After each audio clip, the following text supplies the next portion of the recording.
What?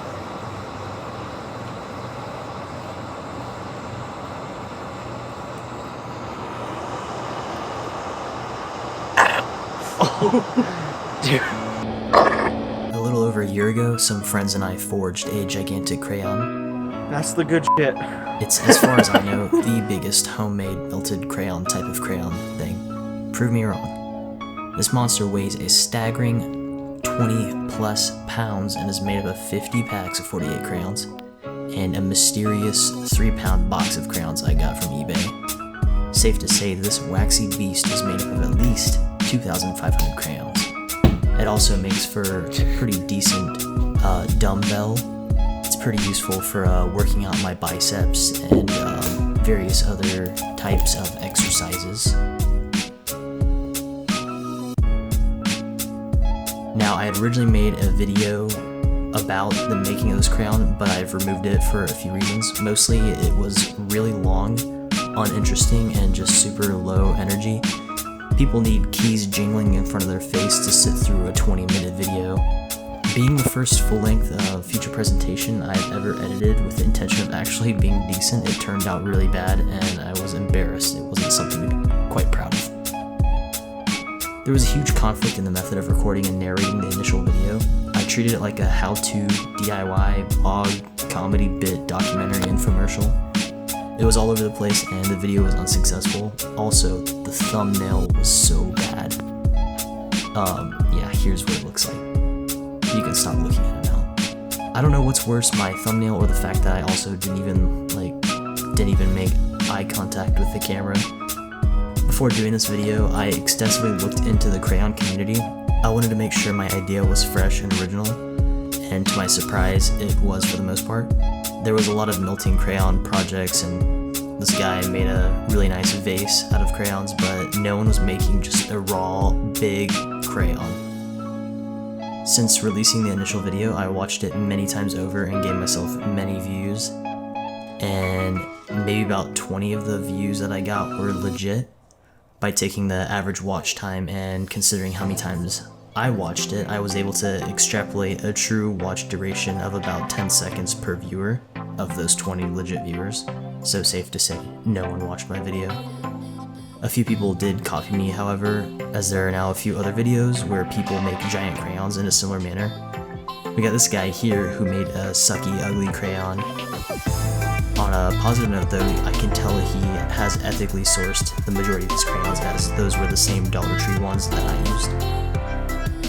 His method was a bit lackluster, resulting in the loss of some of his precious crayons. But nonetheless, he made a pretty sizable crayon. It was round, at least. I applaud his attempt of becoming a crayon master. So we'll make him second in command crayon master, behind me of course. We also have this guy who is more recent. Apparently some stranger put a ton of crayons at his doorstep. I'm not buying into his story, and I think he just wanted an excuse to breathe in the delicious crayon fumes. I'm not quite sure where his crayons were sourced. I just hope none of them were ripped from the crying hands of children who were being forced to eat their dinner at an American-Italian restaurant, while their mom sips on a bit too much rosé and dad is upset his 5-year-old doesn't appreciate how hard he works every day. We're putting this guy not in third place, but we're putting him in last place out of us three due to his questionable sourcing. These idiots copied me, and I am suing them. I'm just kidding, they're not idiots and they didn't copy me. I can tell by the method they used. If they saw how I did it first, they would have had much better results. I clearly had a better, sweatier, and more efficient way of doing this. I believe if they saw my crayon first, though, they would turn tail and run. Look at this crayon. Look at their crayon. What do you have to say about this? It's weird. All this being said, I do think I have an even better technique than the other crayon masters out there, and than the way that I did it originally to probably make an even larger crayon if I ever did this again for some reason, which maybe one day I'll turn around and remake the world's largest melt crayon, part 2, beat my old record, but I would only do that if I was absolutely destroying my old record, like 100 pounds of crayon or something. So maybe like something modest like a 10,000 subscriber special. I need some time. I need to buy myself some time on this one here. We're trying to rebuild the ozone layer. Anyways, I've just been ranting on about crayons, but worst of all, you've been listening to a rant about crayons. I'll just keep playing a montage of this giant crayon being birthed into this world for your viewing pleasure. Thank you for watching and for copying my crayon techniques. If you want to help me become a better person, subscribe to me. I will make videos at an entirely random interval.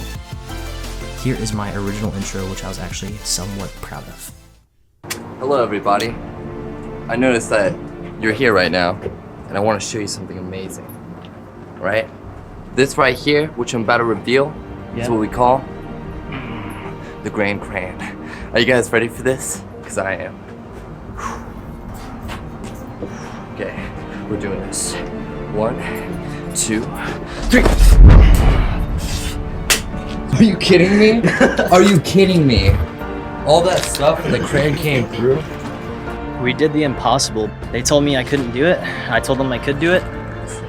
They said I'm not a crayon master. First of all, have you ever seen a giant crayon like this? Honestly. That's the good shit. Stop. No. Okay, alright, what's your next plan? No, alright. Yep.